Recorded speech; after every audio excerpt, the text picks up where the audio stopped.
Today we're going to be hearing from Jamie Coath from Purcell, he's the lead architect there, and also Steve Eccleshare from Borland's Conservation. He's one of the stonemasons working on the fabric of the monument. But first, let's have a look at a short film we made about the repairs that they've made to Albert. I'm Nick Roberson, and I'm a figurative stone carver and sculptor, and I restore, amongst other things, historic statues. This one of Albert dates from the mid-19th century, just after he died, and it, like all historic stonework, has suffered from cleaning, aggressive cleaning, the elements, and vandalism and damage. And the main thrust of the work on this statue is the missing arm, or what was the missing arm. The arm fell off, probably because somebody climbed on it and dislodged it in the 1970s, and the original marble arm was never found. So a temporary arm was put on, made out of concrete in the 1970s, and that, as part of this restoration, has been taken off, and a new Italian marble arm to match this statue has been carved and inserted in place, as you can see here. And other things we're working on the statue, another piece of damage due to vandalism was the sword hilt. And the hilt of the sword is quite a delicate feature. That's been replaced in a similar manner in matching marble. So I'm just in the process at the moment of toning the new marble in to match the original, but also cleaning the original. And here's a test patch here to see if we're cleaning by hand with toothbrushes and with mild detergent, can we increase the level of consistency going across the piece. At the moment, it's very inconsistent. We've got areas that are quite clean, areas that are grimy, and obviously new areas. And so we want to tone that whole thing in. One of the things that I did, which was very interesting as a result of carving the new arm, is to do research as to what the original one would have looked like, because that information doesn't really exist in terms of photographs or drawings. They're just not good enough in terms of quality. One of the good things about this statue is that there is a copy of it in Tenby in Wales, and it's not exactly the same, but it was copied from this statue. And using that as a reference, I was able to sculpt initially a clay arm, and then that arm would be inserted and we could look at it, discuss it, change it. And the team of people who were responsible for signing it off then approved the idea that actually Albert was carrying a staff of office, and that was interfering with his coat. And that was something which was not on the temporary concrete one, and that was something which we've had to do some research and to place in as part of our restoration work. Well, good evening, everyone. I'm Jamie Coath. I'm principal architect for the project for Purcell, who are private consultant architects and heritage building conservators and consultants. Steve is from Bullen Conservation, who are doing the work on the Albert Memorial, and he's going to chip in when we get to the really practical side of the talk, and talk about how he's putting it back together again. So I want to start by just going over what we are going to talk about this evening. So we've done an introduction and welcome. Historical development. So this is going to be a relatively brief description of the historical development. The monument has gone through a lot of change in the 150 years that it's been around. It predates the main town hall by 10 years, which is a little known fact really. So I'll go through that relationship, if you like, between the two. I'll then talk about the 8 project objectives. Now we're on the whole project of our town hall project. We're working under eight objectives. And clearly this is a building with no interior, and so it's very difficult to apply some of those objectives to this structure. But it does certainly satisfy quite a few of the objectives for what we're doing to it. I'll go over the heritage significance of the building and how we assess that, and then work out the priorities of what we're doing, because there's a limited budget. We could really do an awful lot more to it, but we're doing the bare essentials that we need or that we consider are important to it, to enhance and preserve its integrity. That poses us with a load of challenges which we then have to come up with solutions to. So that's the next section. That's really the design of what we're doing and how we're implementing it. And then a sort of section where Steve will come in to look at the progress to date and how we've been dealing with the work. And then a short section on social value and sustainability. And that's difficult for this project because there's a limited number of skills involved, but those skills are heritage-based skills. So in terms of the legacy of the project, that's got quite a big value to it for the future. And the sustainability, well, we're not talking about energy use, clearly. We're talking about the energy that's used in actually doing the repairs and how we've tried to limit that. And then a QA section at the end where you can really grill us on anything you want to know. Historical development. So our standpoint is always to look at what documents we have to hand and research as much as we can before we start a project. We then have to agree how we assess the heritage, on what basis, what principles, and then and what engagement we need with consultees, various types. The principal one here being the Victorian Society, but also Historic England. It's a Grade 1 listed building, so the equivalent to the town hall, basically. And then we have an active consultation process to get consensus on what we're going to do to the project. That's not only internal, that was with consultees external to the project, to try and agree the way forward so that they don't argue when we get to the end of it,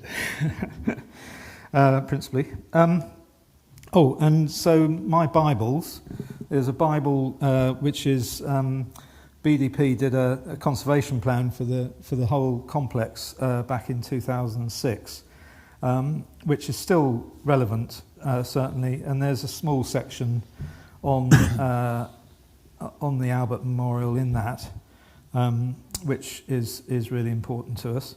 And then when we started the Our Town Hall project as a whole, there's a heritage strategy that was worked through, a management strategy for the heritage, and that does involve principles that we adhere to on the monument as well. So the site, the location, is a principal location in the city now, a civic centre. But when it was first proposed, it was not that at all. It was something completely different. And so there was a lot of debate about where the monument to Prince Albert was going to be located. But it is now the centre of civic life in Manchester. So it's really important that we get this right. Because it's going to be scrutinised quite heavily. So the design, Thomas Worthington was the architect, unlike the town hall later, which was Alfred Waterhouse. And so it is a different concept, certainly, and I'll try and explain what I mean by that. But it was principally a canopy to keep the weather off Albert's statue. That's the function of the building. The carved marble statue was by Matthew Noble, the sculptor, and it was presented to the city by the then mayor, Thomas Goadsby. and it was the money for it was through public subscription, which was very successful due to the death of Prince Albert. Was very heartfelt in the community. So that brought forwards quite a lot of funds. Interestingly, this design that Thomas Worthington produced was something like 15 months preceded by 15 months the design for the London Albert Memorial by G.G. Scott. And, there's all kinds of debate going on about whether, and in fact, G.G. Scott was influenced by this design, because it had been publicised before. In fact, Worthington was encouraged to publicise it before G.G. Scott produced his designs publicly, so that it was on record, and it wasn't considered the other way, that he'd copied the London one.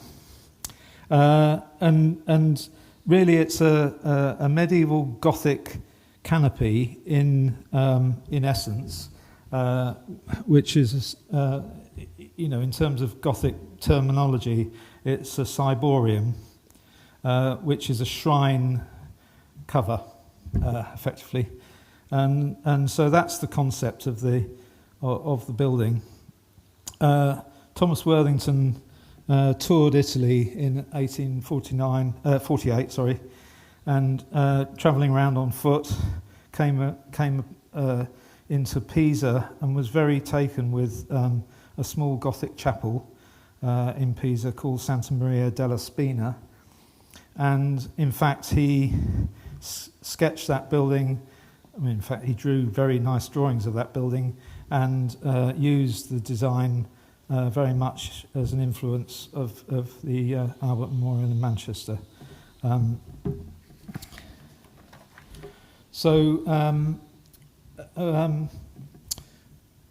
There were elements of the building from the chapel in Pisa which are quite prominent, and the four corner pinnacles, which are little shrine canopies in their own right, have four statues, one in each, which represent Albert's interests. So there's commerce, agriculture, art and science.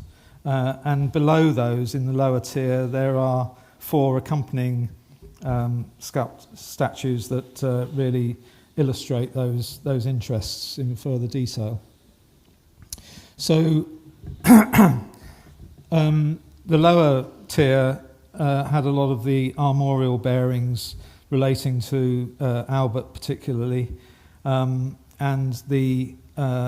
by the time the building was finished in 1868, it had railings around the bottom of the monument. They didn't appear in the first drawing of the monument that he produced in sort of 1862, but that by the time it was built, they appeared, and they had a lot of armorial detail on them. Had the arms, shields with the arms of the English royals, and also Saxe-Coburg arms, and then a combination of the two. And I'll talk about those when we talk about the railing restoration. Right, the site. So the top drawing on the right shows that it was this mismatch of small streets and terraces, and in fact, where the town hall is now was a council depot. So it wasn't a terribly salubrious site when the building was proposed. But there was this grand plan of providing this large civic space with the new design for the town hall adjacent to it, and so it became very prominent once that had started appearing in the matrix of the city. Victoria really wasn't very keen on the location, but she did have an opportunity to see the drawings, and in fact she saw the etching of the statue as well, and apparently she spent at least 15 minutes looking at them. So she looked at every detail apparently. I've spent 5 years looking at it. Anyway, we're now looking at the original construction. So the right-hand picture there is the original scheme drawing, and as I say, it didn't have railings on it at that point. And the railings are peculiar in that they're at the top of the steps, so they're not stopping people getting onto the steps, and in fact, probably not stopping people climbing onto the monument. They're only about this high. And so it's an odd thing that, but of course the Albert Memorial in London is famous for its railings, so perhaps there was an influence the other way there. Anyway, the railings were made by Skidmore's, who are well-respected metal workers in Coventry at the time, and actually used by G.G. Scott an awful lot, so I wonder if there was a tie-up there. In other words, Worthington, you've got to have railings around your monument because we've got them around our house, or something like that. And at the time, of course, that it was opened in 1868, there was nothing much around it. The paving on Albert Square hadn't arrived, the town hall hadn't arrived, it was in early construction stage at that stage, and so it was a pretty lost soul in the middle of a large open space, the monument, and in fact the Prince of Wales visited it very briefly after another engagement once in 1869, but that was pretty well all the attention it got civically, and so it was pretty difficult really for people to appreciate the whole space and what it was going to achieve. And of course, towards the turn of the century, it then became, well, it was paved in time for the town hall to open in 1877, and the statues started arriving in the 1870s. So the other four statues and the fountain came later. So it started filling up with other ceremonial, civic sculpture, but it also had the public toilets were built there, and then by the 1900s, which is the picture on the right, very early 1900s, it was a mass of activity. So the paving had developed, all the statues were in place. The monument itself had started getting very dirty, and so it was 40 years old by then. And of course the public transport, the trams, the buses and all the carts and what have you took over, and the whole thing got very cluttered and busy. So really I suppose the integrity of the monument started being taken over by all that urban sprawl and all the ephemera that comes with it, like lamps and what have you. And then as soon as we got into the 20th century, the brave new world started impinging on the poor old thing. During the Second World War, it was hived off with hoardings, and a great wall of sandbags was put through Albert Square to protect the town hall. And then after the Second World War, it got even worse. There were proposals like that proposal in the middle there from 1948, which was to basically demolish everything from the river up through the town hall, build a new town hall, and have this grand boulevard bashing straight through Albert Square, and including taking out the monument entirely. That gladly didn't get built. Sorry.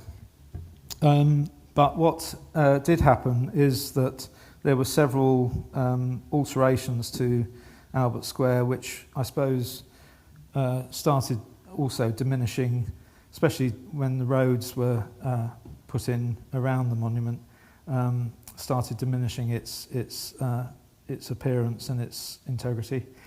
Until 1985, when actually they repaved Albert Square, and it started finding its own way again in the civic space. Of course, the project at the moment is clearing out Albert Square altogether of cars, so that will improve it even more in terms of its setting. I wanted to just mention before I move on to the repairs and things that have happened. This is my other Bible, which is a book by on Thomas Worthington by Tony Pass. And in fact, Tony lives on the Isle of Man, but I've had a long conversation with him about what we're doing to the memorial. He worked for Thomas Worthington and Partners Sons for years, but he also had a very big involvement in the campaign to save the monument, and when it was threatened with demolition, which I'll now talk about.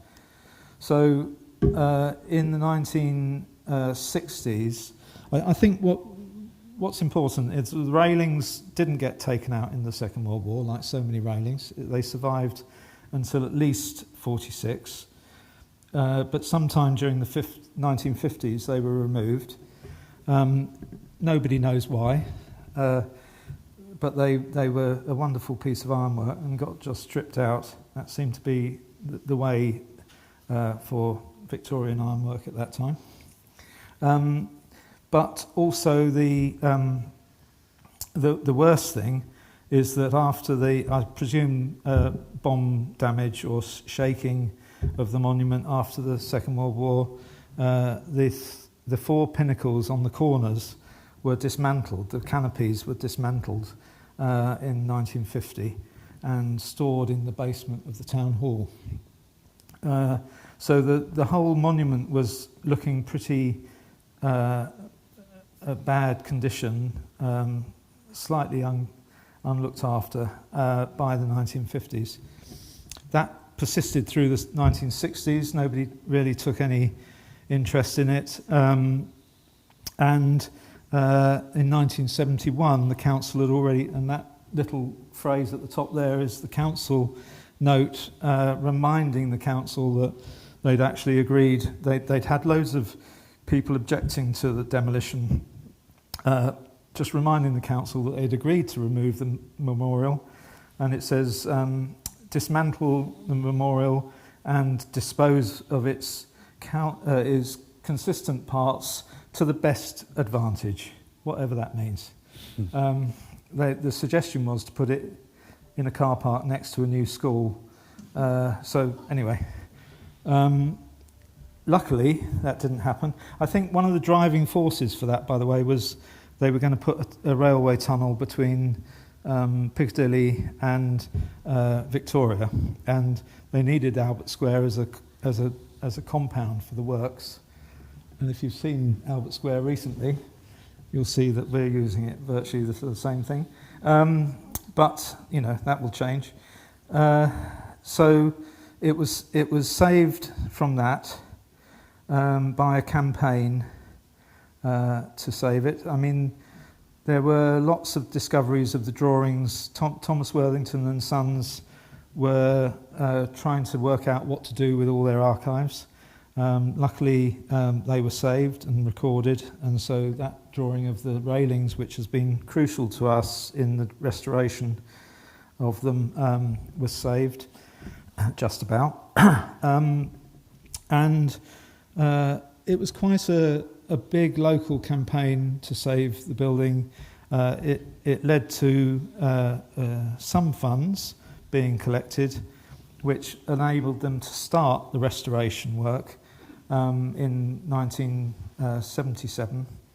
And that picture on the right is one of the early illustrations of it from the 1870s, or in fact 1877, and it was a sort of centenary publication of that drawing to I suppose, congratulate everyone on the campaign to save it. So that marked a point in the history. So the restoration works between 1977 and 86 were basically driven by the money that they had. So they had the initial subscriptions that were given to the trust, and they had another boost from a grant from the Pilgrim Trust, which enabled them to do further work, and that really spurred the council into spending more money on it during the 1980s. And of course, with the repaving of Albert Square in 1985 or 6, that work meant that they really did do a fair amount of tarting up of the monument to coincide with that. And but when you see some of our drawings, that sketch in the middle was the working drawing from the council to do the restoration of the monument. But actually, no, there are lots of drawings over there to look at. But that was the initial sketch. So that work did continue through the 1980s. And you know, some of it was successful, but we've certainly been undoing quite a bit of that work, unfortunately, because things have moved on in terms of conservation approach to buildings. So our first job was, so these are the 8 project objectives, and I'm not going to read through them all, but you can see that some of them are relevant, especially restoring and celebrating heritage, transforming the visitor experience. I think if it had been left in the condition it was in, there would have been more and more Heras fencing put round it, and people wouldn't have been able to get up to it. So I think we've certainly managed to do that objective. But when it comes to things like maximising commercial opportunities and things like that, then clearly it's the setting of the building, of the main building, and Albert Square that benefits from the work we're doing to the memorial. So we for the projects as a whole, our town hall project, we came up with this sort of process of assessing significance, because we have to prioritise work. We can't do everything that needs doing to the site. And so assessing the heritage was really important, and we looked at the values and the relative value of certain aspects of the site. And of course, because the Albert Memorial is Grade 1 listed, then that immediately pushed it up the list in terms of something that was of very high significance that we needed to devote funds to. In terms of the impact of change, we have a system of asking ourselves questions, and if the answer to those is yes, then we get on with it. And so a lot of the work that we've done has gone through a pretty rigorous question and answer session internally, with whether we're spending the money wisely to achieve the objectives of the project. And I think with the monument particularly, that became difficult when it came to how far to go, how and when to stop, because a lot of the a lot of the requirements of that monument are aesthetic. It's to do with the profile, the silhouette, the detail, and you'll see what I mean as we go through a bit further. So a lot of those questions really answered themselves when you looked at the condition of it and how we were going to have to restore it and put back lost features that had unfortunately gone or been repaired inappropriately. So the big thing is survival and authenticity, and clearly the building survived. That's good. The authenticity had suffered a bit through the change that had happened, particularly in the 20th century. But in terms of evidential value, we had quite a good resource. We had all the record drawings from the Thomas Worthington archive. We had other drawings that had come to light through various sources. We had the building to really research. And so we felt that we were on a good footing to do quite a bit of the reinstatement of lost features particularly. When it comes to the railings, that was quite a difficult conversation, because in terms of function, as I explained before, they're not really stopping people getting to the monument. Because they're on the top of the steps, they're not stopping people sitting on the steps, which was a good thing. But in terms of the concept of the final built design, we felt that they were crucial to it. So we've put together a proposal to replace them. That is the original drawing on the left that has no railings, but that was very early proposal drawing. In terms of access, which is another one of the objectives, it was being done for us really. The work that we're doing to the public realm in Albert Square really enhances the accessibility of the monument. We can get up close to it. All the paving is going to be smooth rather than those rough sets that were there before. And as I say, we're not stopping people sitting on it like perhaps would have happened if we hadn't done as much work to the monument as we have.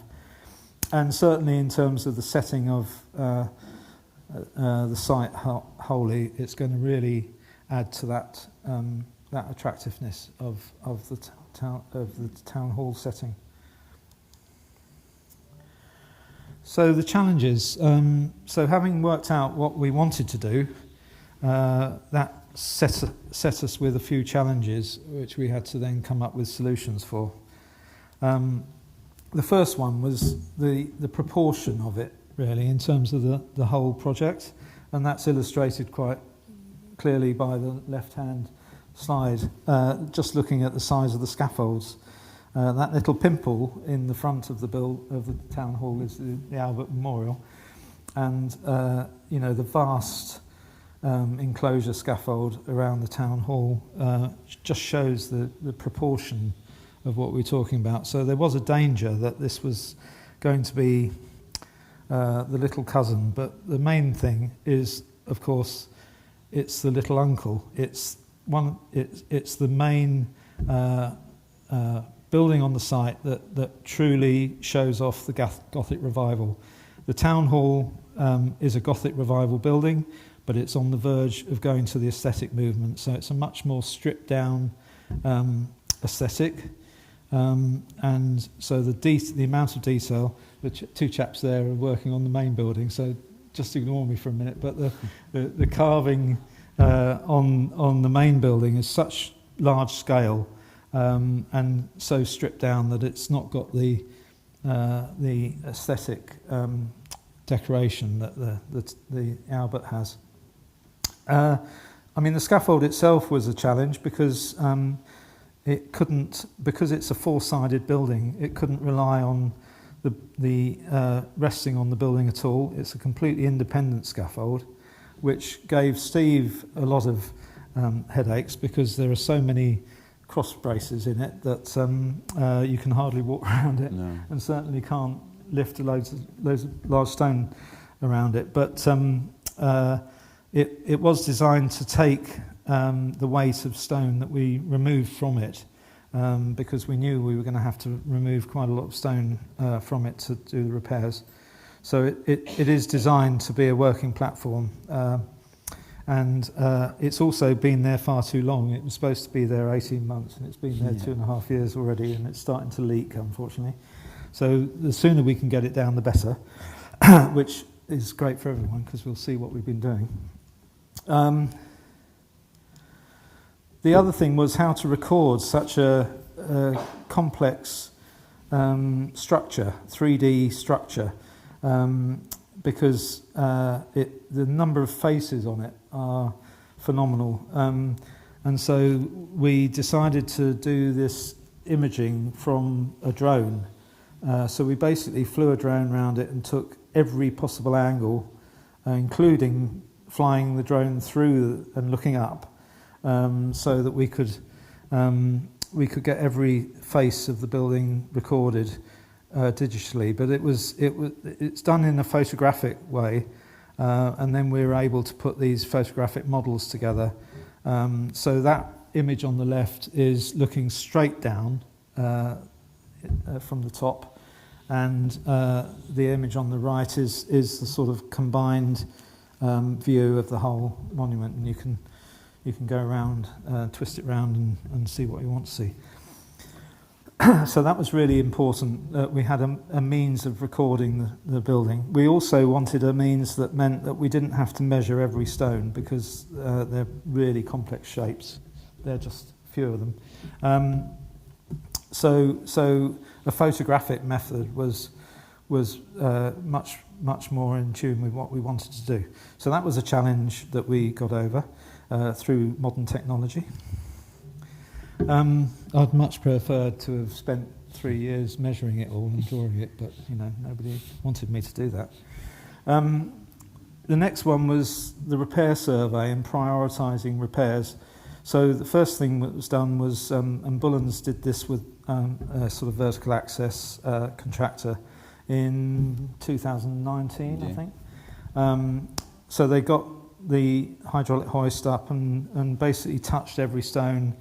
Every stone that was loose, they either secured or took it down, and that was purely to make the site safe, so that people could work on it without bits of stone falling on them. And so that was achieved, but that also gave us a lot of information that we used in doing the repair schedules. So the image on the left is one of these photographic images that we used, scheduled out with all the types of repair that we needed to do, from the ground assessment, that it wasn't with the benefit of a full scaffold, and so we had to validate those repairs once we got it fully scaffolded and cleaned, because a lot of it was hidden behind thick algal growth and vegetation. It was called the Hanging Gardens of Albert Square for a long time, because there were buddleia grown out from every orifice. So that immense detail went into the drawings, and we were able to then appoint someone to do the work. And then reinstating lost detail. This is an example of where during the repair works that went on during the 20th century, some of the architectural detail got dissolved, if you like, into a much less aesthetic detail, a lot less detail, a lot less curves and flowery bits sticking out, I suppose is the expression. And so we made the decision to alter some of that back to what we knew was on the monument originally. And so that's an example on the left of a before and after at the back there. And the after was based on a detail that existed on the building as well. So we were pretty sure that what it was like. And the snippet of photograph on the right shows you how these pinnacles at the corners had very slender columns holding up what we think were probably 2.5, 3 tons of stone on the canopies. So it was pretty clear that those suffered from deterioration and damage and were taken down. And so the work that was done in the 1970s actually re-erected those, but in such a way that they lost a lot of their integrity and aesthetic value. And I'll try and explain that a little later on. The railings and the lighting the railings had disappeared. We knew that we could restore those, so that's our drawing of the restoration of the railings superimposed on the photograph.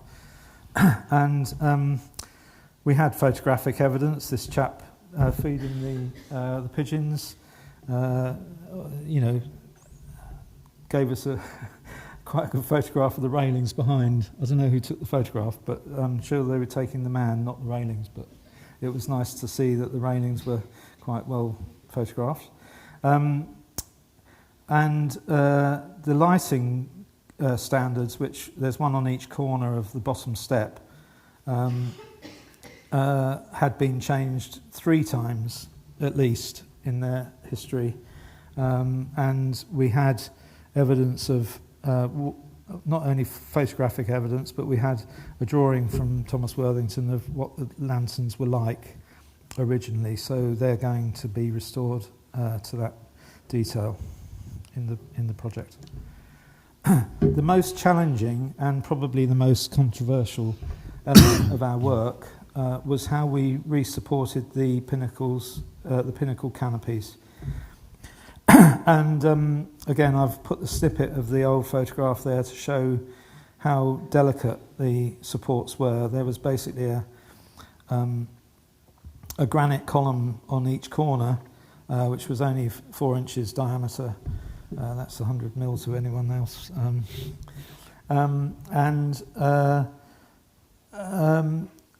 I think Worthington had realised that it needed a bit more, so it had a bit of stone column attached to the back of it, but that was in sandstone and couldn't have lasted very long. And so when they rebuilt them in the 1970s, they used these really heavy and really detrimental frames in stainless steel that you see on the right-hand side there in the photograph, which closed the statue right in. You couldn't see any space around the statue itself.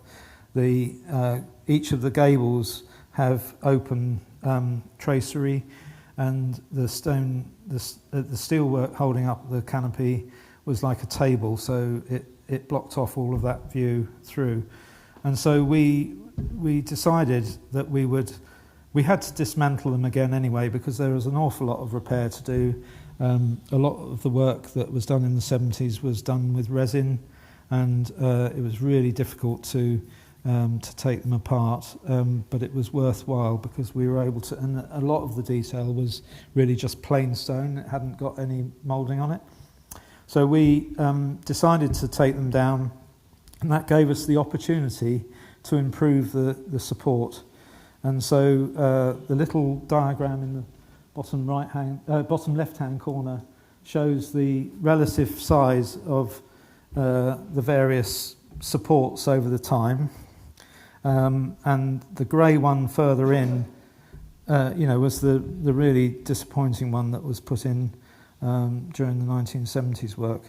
And so we stripped all of that back, and we've just got the granite column in the corner, and then a stainless steel angle behind the granite column, which does all the work.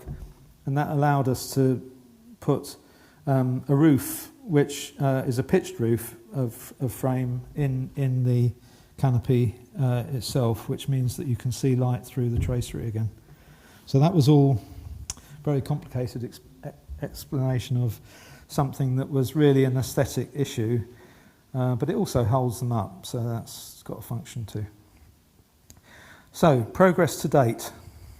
And this is where Steve will chip in, as and when. The first thing was that we dismantled the pinnacle canopies because we didn't really understand how they were put together. So we dismantled one of them to begin with. Yeah. Go on. And set all the bits to the side. And so, you know, it varies in size. Some of these little tiny ones are right on the top, but then you get the big base stone at the bottom, which is a massive. How big do we think that? Two tons? Yeah, easy. Yeah, 2 ton. Like Jamie said, one of the biggest complications was coming up with the design. Our biggest complication was getting his design around the scaffolding. Yeah. Once we got it built. Because that was stainless steel. That was probably thicker gauge than it needed to be because yeah. the structural engineer got involved. And we had to get that without any burning on site, so we had to get it as a unit and fit it in situ, and then put the stones and lifting this 2 ton block of stone on top and sitting it on top as a cradle, all in the confined spaces of the scaffold that we were given. But as you can see from the types of stones, in terms of progress now, we've probably got 6 weeks left before we can start stripping some scaffolds, so we're almost there. Bearing in mind we've been cutting stone and carving stone now for probably 18 months. Just let me skip past you. Yep. This is the detail on one of the smallest pieces, and then this ranges from obviously this small piece to one that could be a metre cube, and the amount of detail from this to the biggest side are exactly the same. So the carvings, from start to finish for the last 18 months, we've probably had 8 guys continuously carving and just 2 guys on site fixing. So it just goes to show the level of carving that's actually involved in the intricacy of probably doing all the floral details on the finicles. Yeah. So you can see in the middle photograph there at the bottom this awful frame that was designed in the 70s, which was like a big table and blocked off any view and was almost like a hat that sat on the top of the statues. A little thing to some people, but to me it was a crucial thing to get rid of. So we've done that. We've managed to do that. So we took all of those away. And then this is the new frame being installed, so it's an angle frame that sits behind the granite column, and the granite column sits on these new pads, and it's got the bar to sort of post-tension it. And the right-hand photograph, you can see how the pitched roof actually holds the canopy, but doesn't stop the view through the tracery, unlike the previous one. And then we clad that frame with all the original columns, the granite columns at least, and put the statues back in, and did all the plinth work that needed doing. And so all 4 of them are done now. We're having a slight debate about how to deal with the shininess of the stainless steel. I mean, that will deaden down over time, but it takes quite a long time. So we're trying to accelerate that a bit so that you're not blinded by the reflection from it. But you know, it is the right way to deal with that situation. And then the other thing that was quite tricky is there was an awful lot of stone. Structural stone that had to be inserted. At high level, it was mainly the copings to the gables, which are very steep and had very little support left in them. Yeah.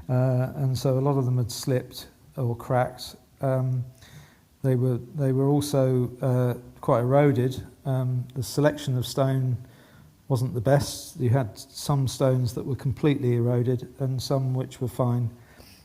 So we've had to select that quite carefully in what we've replaced. Structurally, it's all sound now. Any structural stone that we put back, we've put the carved detail back on it.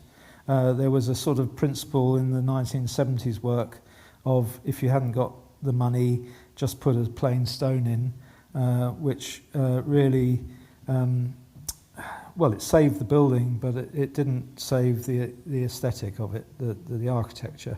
And so we made a decision that we would put back as near as we can the original features of the building in doing that work, because it was a very expensive thing to do anyway.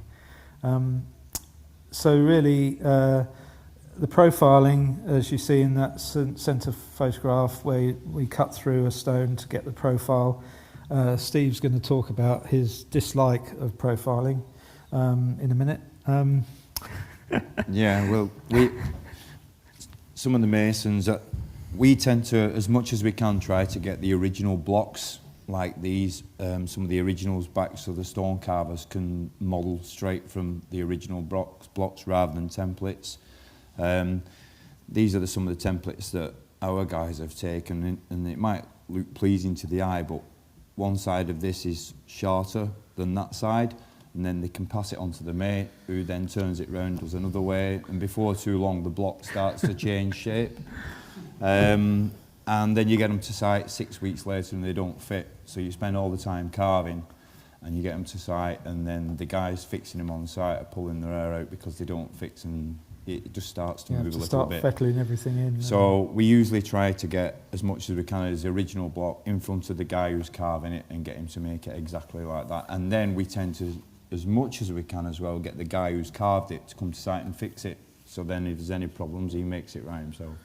So yeah, it's also with these blocks, like Jamie said, the size of them and the grain, the quality that we've had to get from the quarry up at Johnson's. We've had to go for premium quality, and to be fair to Johnson's, they have given us the premium quality, because when you're doing so much of the intricate carving, you might spend 4 or 5 weeks carving a block and then get to a clay pocket right at the end, and the last thing you want to do is just do a temporary repair on a brand new stone that's cost £6,000-7,000. So I have to say at this point that we've had 5 masonry stone firms competing for the best stone on the project over the last 5 years. There's a limited resource, and we were after, on all aspects of the project, we were after the best quality that we could get. And some of the large blocks still have to be fitted. So at that top right is the plinth that Albert sits on, and some of those cornice stones are very large and have a lot of carved detail on them, and they're some of the last ones to go in very soon. So you can see that's on the left-hand side, that's one of the canopies with all its detail put back. You can see how complicated it is in terms of the carved detail. It really makes a picture once you get it all right. As soon as you get something that doesn't look right in that configuration, I see it straight away, and it really grates that why didn't they do that properly in the first place. So all of that, we think we've achieved a great deal in getting the architectural detail back to what it should be on the project. All the dog tooths in the centre photograph there had to be measured and made on site, because the Victorian masons just fitted it as and when they could in the space. So we've had to do the same thing to make sure that it all fitted properly and looked right. The little auxiliary statues that are on the lower tier of the corner pinnacles, they sit on these lion head corbels, and Unfortunately, the statues are in Portland limestone, and the runoff from acid rain, it basically dissolves the limestone, it runs onto the sandstone, and you get significant deterioration of the sandstone below. And most of these corbels had really deteriorated to the point where they needed replacement. And so it's been a beautiful job that's done, but it was really essential to hold those statues up for the next, 100 years, hopefully. And then the angels, along on the top of each of the side gables under the spire, is a guardian angel with a trumpet. And two of those, one of them was actually taken off when we did the initial survey because it was rocking. And so we took it off temporarily. That one's the one on the right, which has got the whole bottom half of it is new, but the top half is existing. And that was sort of carved by Nick, who you saw the film at the beginning, to fit in. Masonry drawings that we've done. Yet again, we don't go off the drawings as much as we can. We'll get the block back and then make the new one, but that's just a record for purposes down the line that we've done that. Yep. And the one on the left was the opposite one, which was on the north side, and that was completely eroded, and had been fiddled about with in the 1970s, but was really too far gone, and it had a split down the middle of it. So we, Nick, again recarved the whole of that one in, I have to say, a much more naturalistic style than the sort of the pre-Raphaelite style of the original. So that was interesting. We let him do it as though he was doing it today. All the detail are gone from the existing one. We've got the existing one in the building collection, so you can make a comparison. Well, you heard about this. This was the Albert statue, the arm that was replaced, and various other works that were going on in there. So I'm not going to go through that because the film covered that quite well. The cleaning generally, we cleaned the stone like the whole of the town hall building. We cleaned everything to begin with superheated steam, which gets rid of all the algal growth and the surface dirt, so that we can see what we're doing effectively. Got rid of all the buddleia, and then we thought, well, that's actually good enough. So we haven't had to do any more cleaning to the sandstone and the granite. That's going to be how you see it when the scaffold comes down, and it will be surprisingly different, but mainly because of the algal growth that's the green that's gone.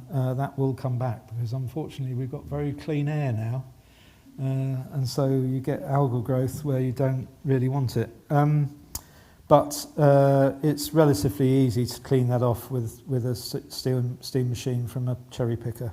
So we're hoping that the council will take that on as a maintenance item.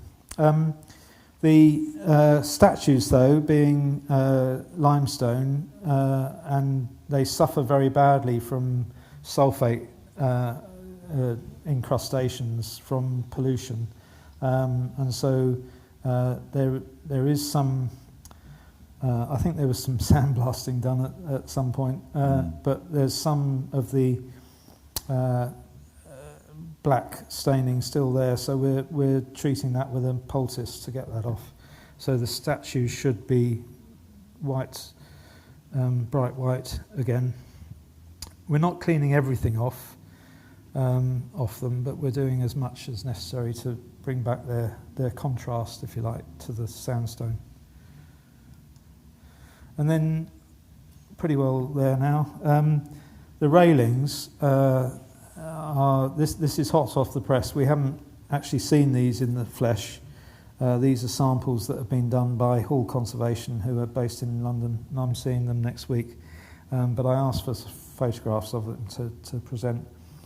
And so there's a sample panel on the left of the finished railing. It's a combination of cast iron and wrought iron. The cast detail is cast into these little blocks, these hollow blocks, and they're actually forged also. The detail is forged into these little blocks, these patterns, hot metal forging, and then the cast detail is in sand cast moulds. And the samples of some of the detail that have been forged, and they're then joined onto the cast iron frames. The shield there is a clay maquette for the centre shield. I mean, it looks big there, but it's only about that size. The memorial artist Tim Royale has done for us to act as a pattern. And so they're going to be cast and painted, and that's the one that will be painted because that's the combined shield. Just a little bit to finish off on social value and sustainability. Primarily, the development of heritage skills has been a mantra throughout the whole of our town hall project. All the stonemasonry firms have taken on apprentices as part of their obligation from the social value side, and that will be a really good legacy for the future. Do you want to say something about that? We've had apprentices join us for the last 4 or 5 years now. They go on fortnightly release to York College. They progress really quick now. A couple of years ago, it used to take a lot of time for the guys to develop, but they've got some good guys at York College now who help them speed up in the terms of carving and not just basic mallet and chisel skills. They go in more into the decorative carving style. This one is basically from one of our 16, 17-year-olds. When you first start and he's working on windowsills and jambs and mullions and things, the belief in themselves is pretty low. Once you start telling them you can make this in a couple of weeks, they look at you with a grim face and say, no, I think you've got the wrong guy. But then once they get through the discipline side of things, you tell them to stick to a line on the carvings, you do it with hammer and chisel, mallet and chisels, and they keep carving. Once they get to this, they sort of start listening to you and believing you that they've got a lot of belief in themselves. What you've got to try and keep them away from is power tools. Yeah, because the mate at York College can do that 5 times quicker than him with his power tools, so then they want to start using power tools. So one of our apprentices, Sam, one day he said, can I use a power tool, doing a long length of string course for the Albert Memorial, so I left him to it. Within 5 minutes he's on the phone in tears like it's in the skip. So his lines are all wavy and everything, so it was a good lesson for me.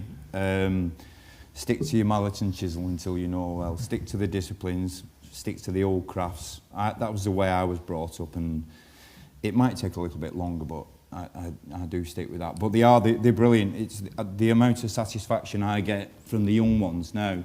I used to get a lot of rewards from the carvings that I take now, but the rewards I get from the young ones, doing that within a couple of weeks, it's brilliant to see. Love it. So this was just a little illustration we had of all the heritage skills that we've been using on the town hall on the exterior. We've got a similar, in fact, longer list of the interior. And stone carving and stone masonry is just one of those. There's a phenomenal amount of skill needed to repair every aspect of the building. We feel that there's going to be a real legacy of skill that hopefully will find a place to work. Historic buildings in Manchester, if they can be funded, will be better off placed because they'll have all the skills available now. So that's hope for the future in my book. And in terms of sustainability, yes, it's difficult to justify, taking half a mountain out of Huddersfield and putting it into a building. That is always a difficult thing to justify in the stonemasonry world. But the stone is durable, unlike a lot of modern materials, and the stone that comes out of a building, because it's worn on its face, can be repurposed. It can be recut and used. And a lot of the stone that came off the main building has been recut and used on the smaller areas of carving on the Albert Memorial, which is good news. Unfortunately, most of the stones on the main building are too big to even contemplate that. But anyway, that's really the good story as far as salvage material is concerned. And that's it.